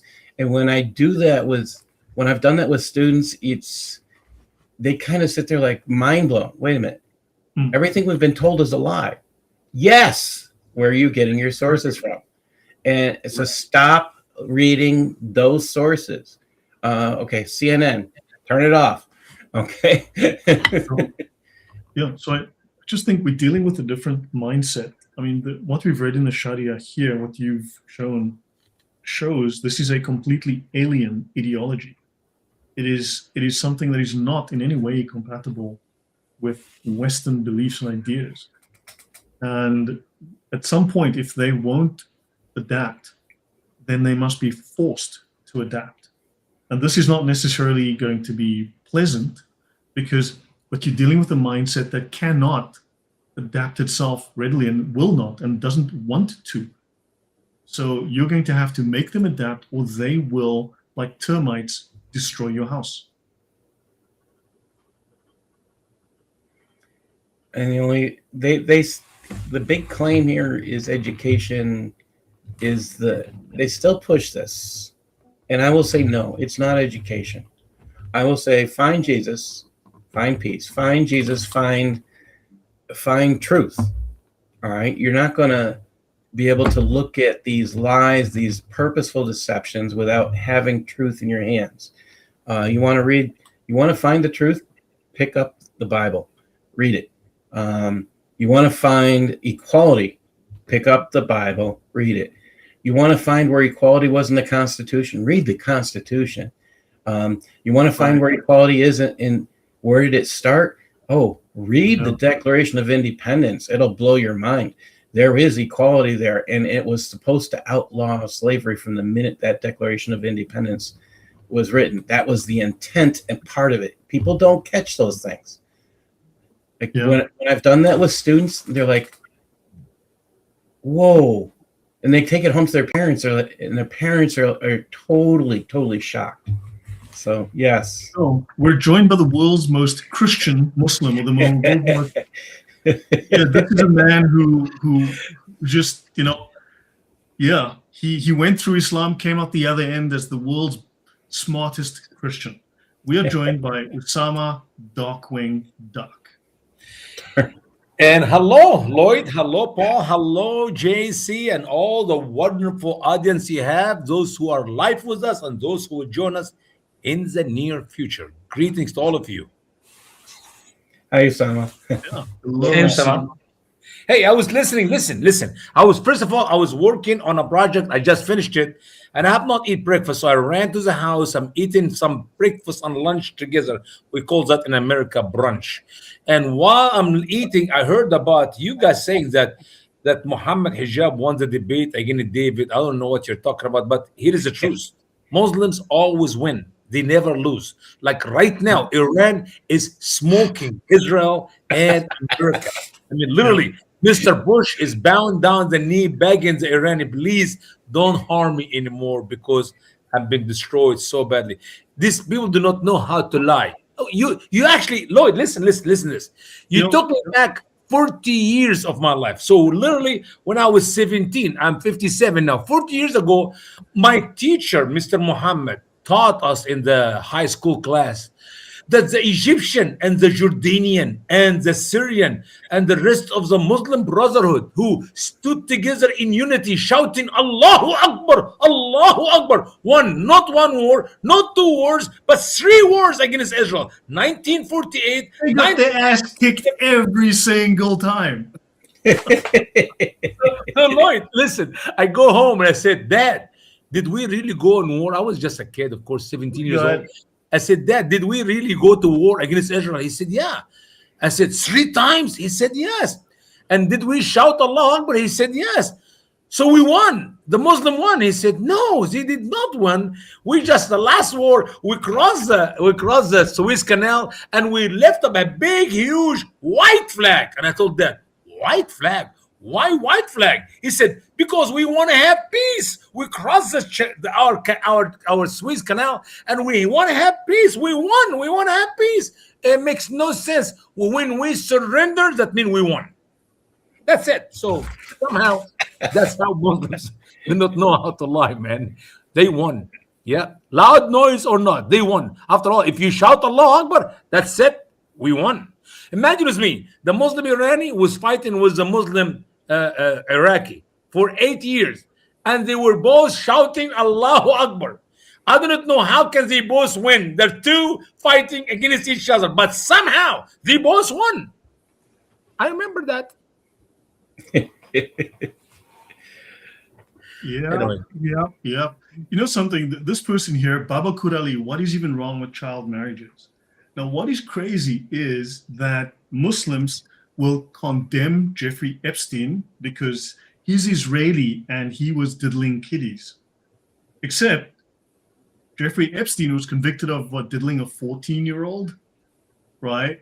And Muhammad was diddling, well, a 6 to 9-year-old. Right, so Muhammad was diddling kids even younger than Epstein's victims. It's crazy that you've got them But, condemning this guy, but and brother then Lloyd, also, yeah, go on. brother Lloyd, I'm sorry. With Jeff Epstein, that is just the last few years. Years ago in Muhammad days, when a girl is like 4 years old or 5 years old, she's like almost 20 years old today, because time is different. It was so hot in Saudi Arabia. Listen, Paul, I know you're laughing. It's not funny. In Saudi Arabia, because it's so hot, women mature a lot younger. Like while they're like 7 years old, they're very mature. They're grown-up women. And while you go to Europe, because it's too cold, it will take them like 30 years old to get to maturity. You see, you're missing. Yeah. And yeah, numbers are different. Numbers are different. So yeah. But by the way, I just want to mention for Babakur Ali's benefit, this is Jeffrey Epstein, and this is with I believe, a Saudi businessman. I'm not sure, could be wrong, could be Kuwaiti, but the Epstein files show that Muslims shipped 3 items from the Kaaba to Epstein Island and gave them as gifts to Epstein. All right. And the emails state, Mr. Epstein, we are sending you 3 items from Islam's holiest site. And he put it on the ground, Lloyd. Look, it's under his feet, man. They sent it to Jeffrey Epstein's mosque. Oh, The Muslims sent 3 items from the Kaaba to Jeffrey Epstein's mosque.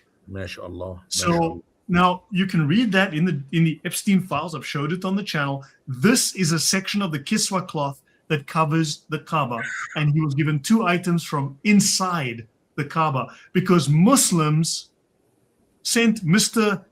Epstein items from the Kaaba, Islam's holiest place, to Epstein's mosque.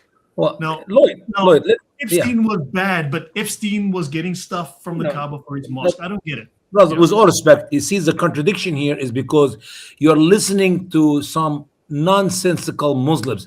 Those who have an objection to the life of Jeff Epstein, they are ignorant of Islam. These are the one I call stupid, useful people. They don't know what they're talking about. Jeff Epstein approved that Muhammad is a true prophet by his lifestyle. You could not tell me that Muhammad was a child molester or a pedophile or a sex offender. You cannot, if you follow the lifestyle of Jeff Epstein. Now, if you reject Jeff Epstein, you are already condemned Muhammad. You already insult the prophet of Islam, because you are telling me that Muhammad is what you're trying to accuse Jeff Epstein of, and that's not acceptable. That's not. They'll condemn Epstein, but they won't condemn Muhammad for even worse. And the difference is Muhammad founded a religion, claimed to be the prophet of God. And why are they sending Epstein stuff from the Kaaba? Because he's a good Muslim. He follows the Sunnah of Muhammad and concerning his sexuality with underage girls. I mean, this is Islam. So once again, when you reject what Jeff is doing, you're rejecting Allah and Muhammad, Exactly. the word of Allah and the Sunnah of Muhammad. That is blasphemy. Anyone reject Epstein should be put to death when it comes to the sexuality with little girls.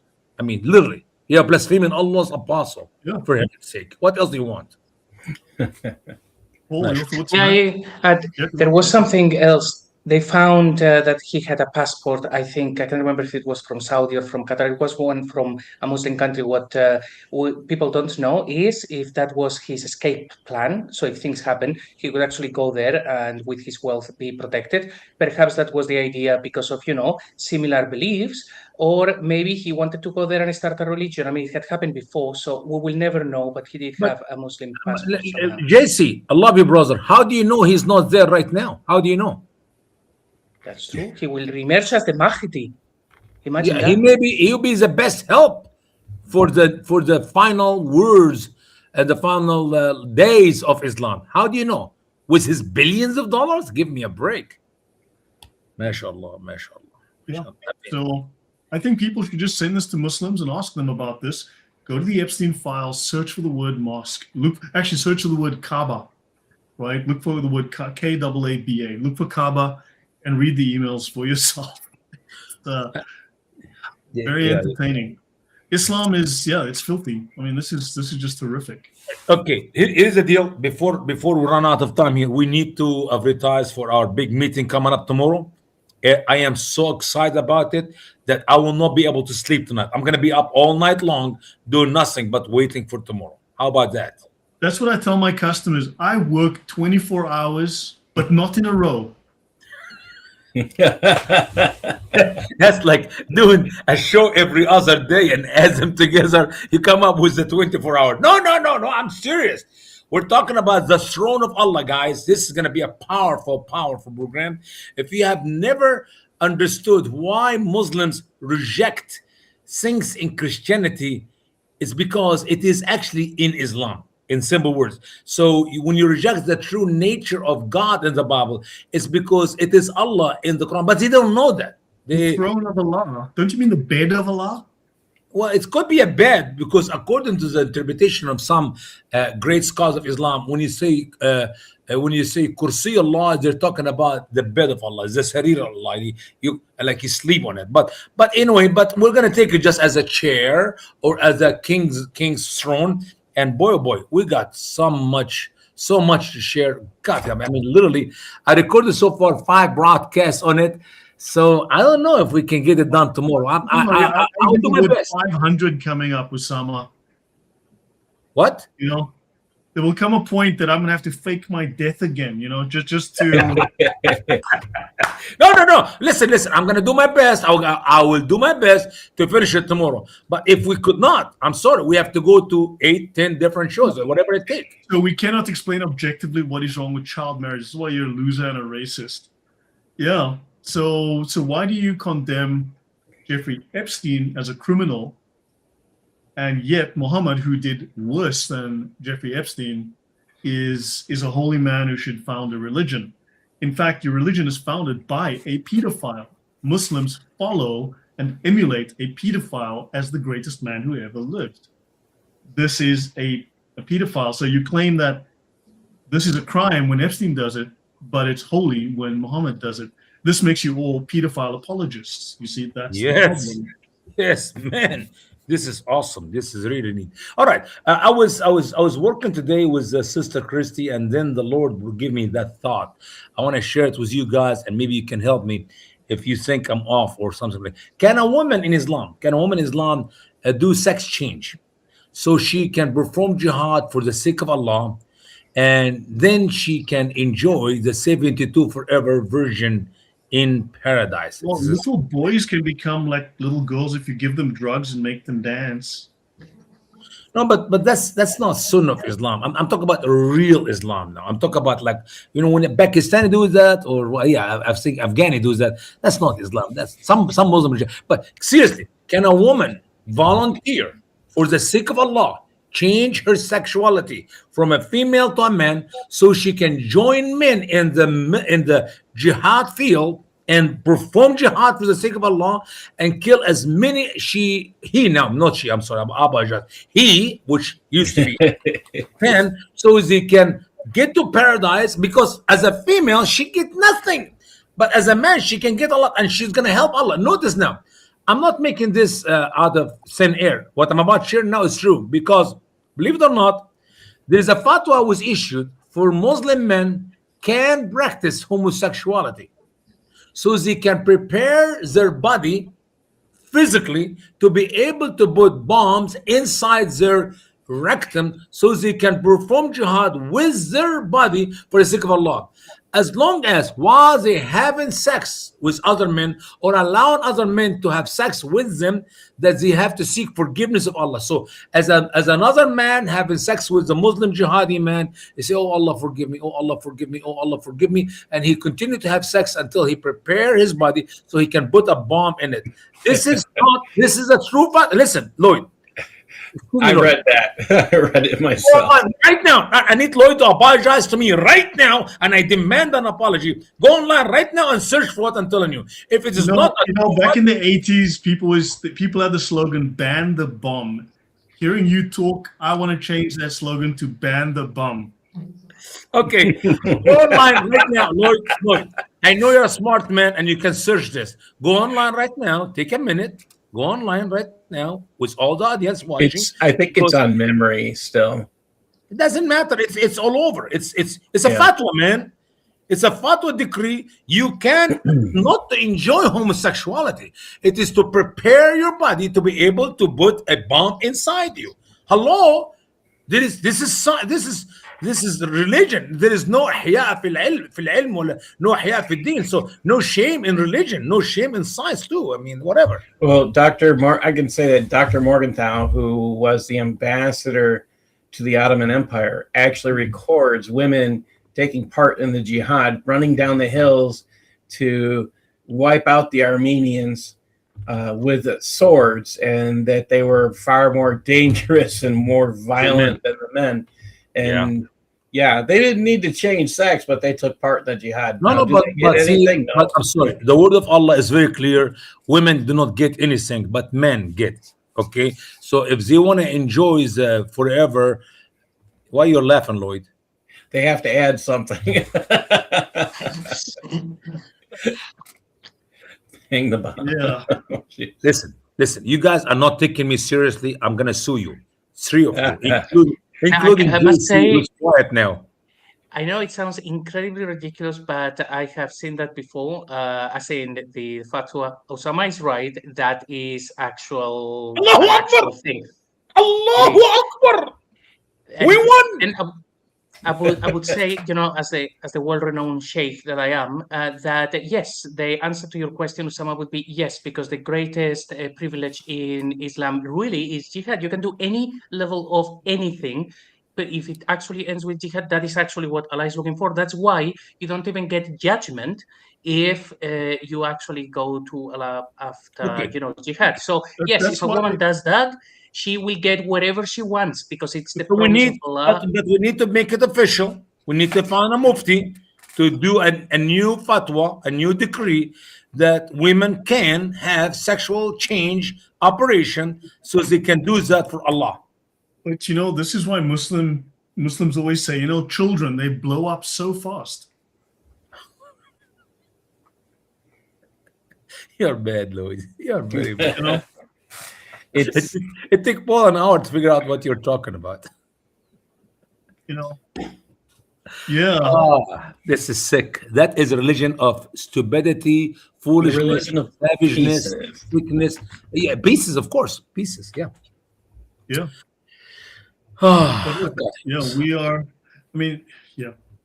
Paul, sorry, we kind of drifted off topic, but I think also we covered some necessary issues. But I think the West really needs to understand. Usama, would you agree with me? As coming from Africa, from the third world, there is a distinct difference between the third world mindset and values and the Western European mindset and values. And Europeans really do need to understand. It's not pretty to say these things, but it's true. Would you agree with me?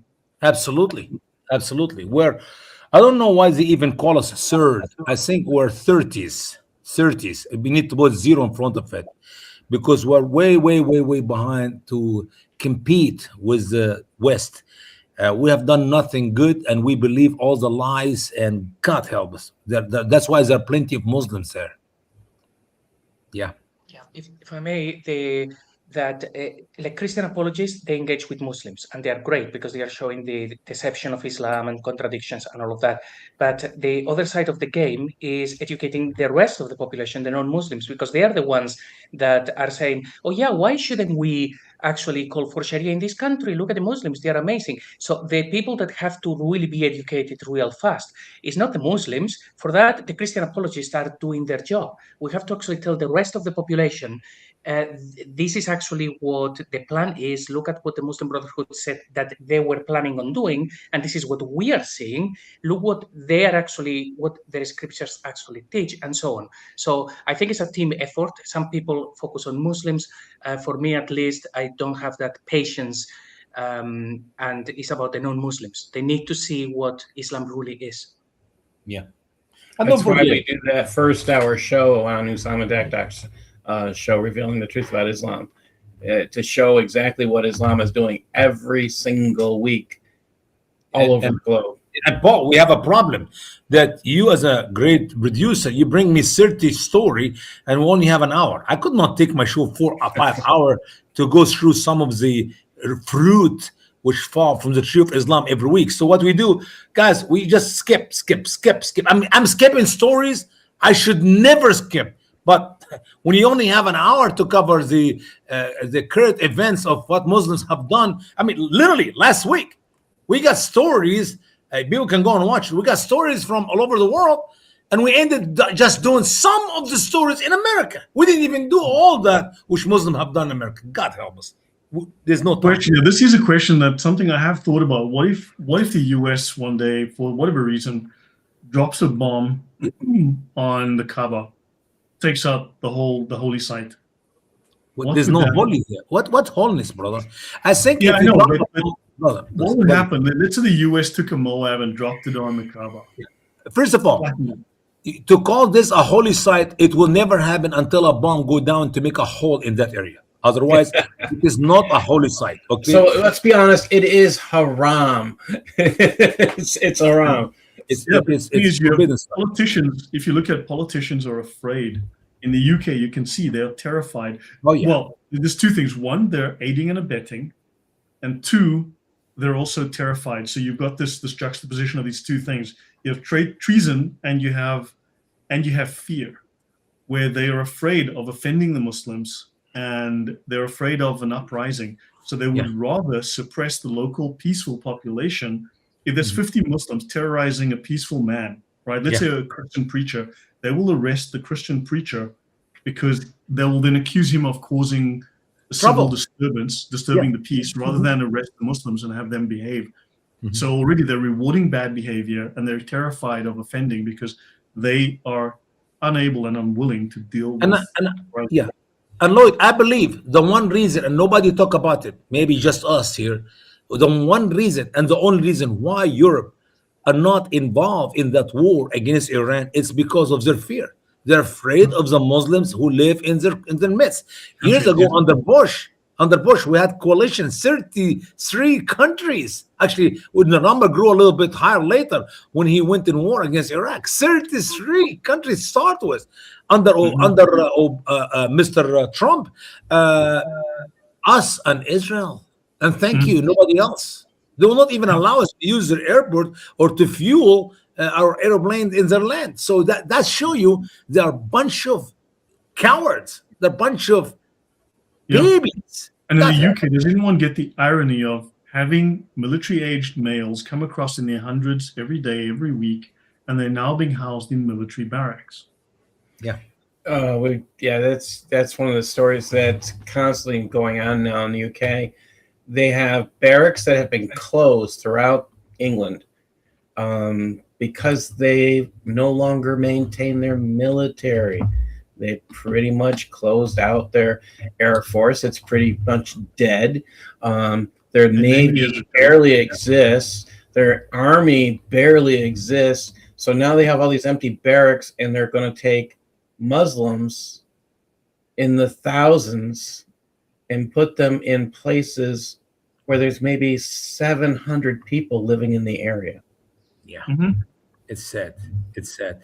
And I believe Europe are expecting USA to defend them in case of some attack by the Russian or somebody else. I mean, that is how stupid we become to be the police of the world for free. I don't think that's going to happen for a while. The point that you spoke of, this is Piddington. It has 350 residents. They are placing at least 1,250 migrants, Muslim males, aggressive Muslim men, into Piddington. So you've got 19 to 28-year-old men, let's say, right, military aged, with a diverse population of men, women, and children. So you're going to have maybe a quarter of this group, a third of this group is men between, let's say, the ages of 18 and 50, right? And you're gonna have these are 1,000 actually something. 10, I believe it's actually 10 different places that this is actually happening. So it's not just Piddington. There's at least, I believe there's 10 different facilities that this is being done at. Well, you worry too much. What can possibly go wrong? What is going wrong is the answer. That is going wrong. It's sad. So yeah, I mean, so World War IV, the Civil War, when that kicks off, it is going to be entertaining, to say the least.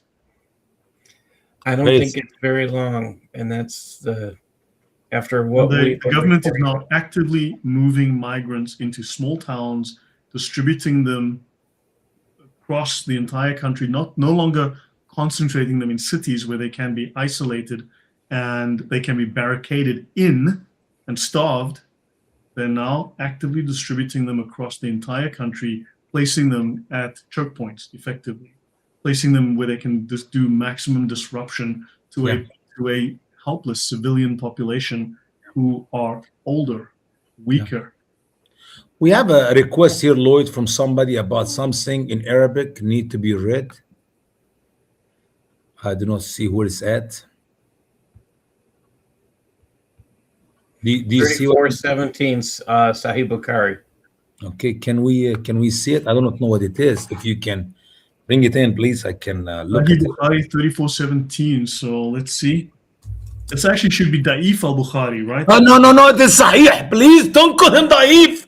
Sahih means correct. Da'if means weak. It's Da'if al-Bukhari. I'm sure of it. No, not Da'if, please. He's so strong. Okay, it says here حدثنا عبد الله ابن محمد حدثنا عبد الرازق حدثنا عن ابي هريره عن رسول الله صلى الله عليه وسلم خفف على خفف. I wish you can make it bigger, man. Let me make it bigger myself here. Okay, so hang on, let me do that for you. I can't see a word. Yeah, that's good now. خفف على داود عليه السلام. It was making lighten for Prophet David, peace be upon him, Al-Quran. The Quran itself became light. فكان يأمر بدوابه فاستسرح.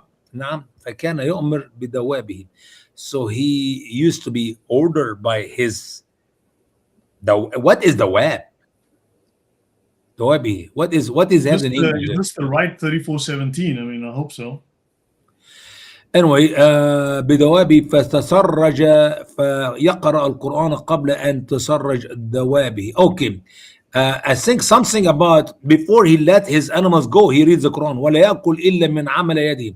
He does not eat except from the work of his hand.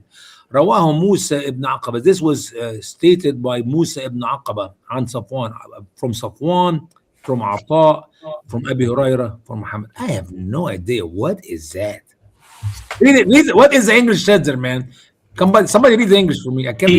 It says the reciting of the Zabur was made easy for David. He used to order that his riding animals be saddled, and he would finish reciting the Zabur before they were saddled, and he would never eat except from earnings of his manual work.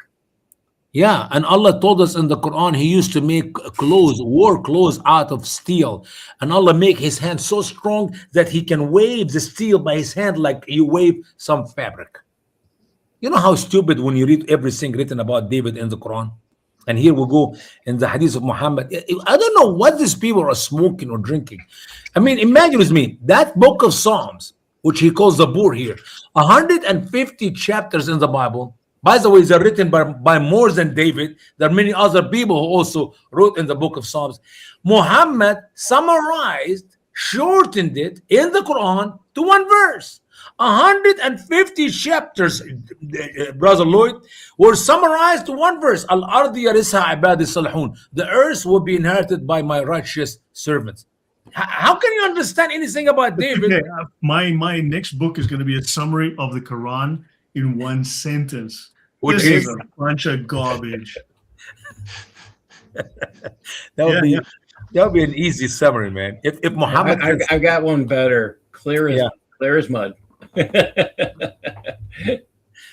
oh well, Yeah. this is like So we're back tomorrow with the throne of Allah.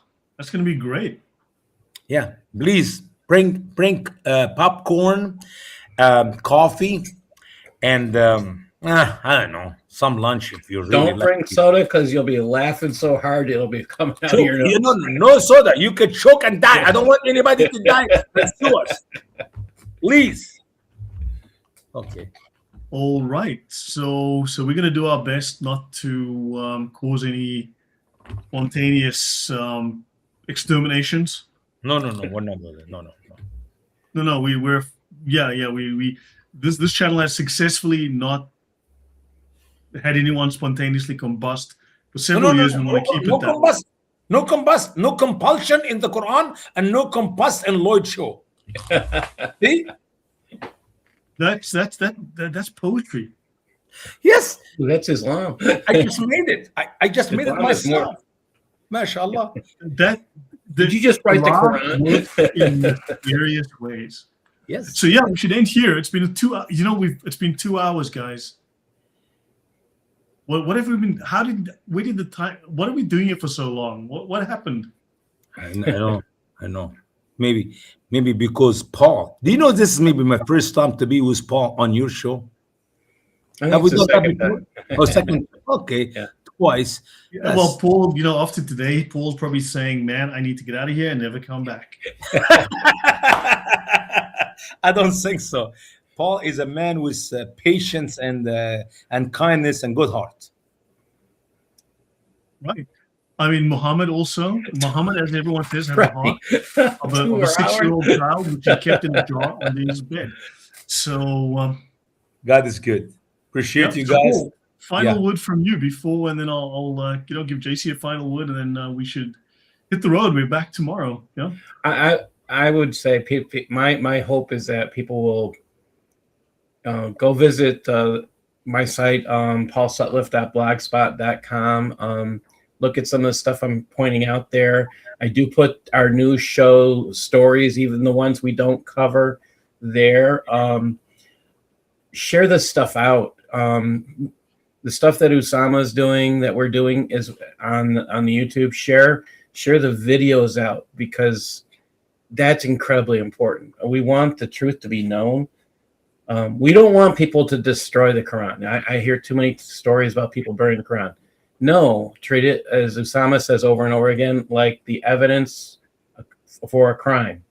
And I think people need to look at that now. I'm kind of shocked that people aren't asking for more information on how to, we got too many stupid law enforcement officers saying, I can't find the motive for the crime, when they just yelled Allah Akbar.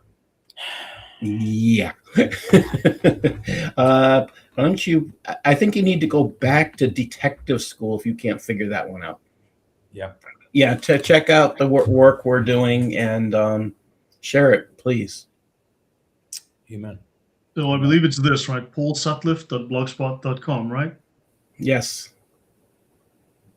Yeah. So that's where everyone should go. JC, any thought from you? Usama said plenty, so we don't have to worry about him. He'll be back tomorrow. He'll say plenty more. It's been great. This has been a really fun show. Paul, very nice meeting you. And I hope that you guys keep talking about Sharia, because it's one of the weakest links of Islam. Muslims are taught Sharia just at home. They know very little. It's on a need-to-know basis. So I think it is very important that everything that it is said in there is actually shown, as opposed to Muslims just hearing, oh, Sharia is phenomenal, and that's what they keep repeating. So I hope that you guys continue, and that you shine a little bit of light to this darkness. By the way, I will give credit to Lloyd for pointing me towards this, this being a weak spot. So it's part of you need to thank Allah, who arranges all things, okay? Yes, Allah has made me laugh. So, by the way, Al-Fadi may be on the channel with us, so I'm going to going to contact him tomorrow probably, and hopefully he can bring a topic and we can have a panel discussion. And also, I hope to be doing another Sharia series with Al-Fadi soon. So let's take it from there. I'll let you guys know as soon as that happens. It'll be great. So guys, thank you very much. It has been a pleasure. It has been interesting. I think we've spoken about some necessary topics as adults, but we have a civilization to defend, right? And it's our right and our duty to defend what is right and what is true. Amen. Amen. Amen. Amen. Guys, thank you all. God bless. Take care.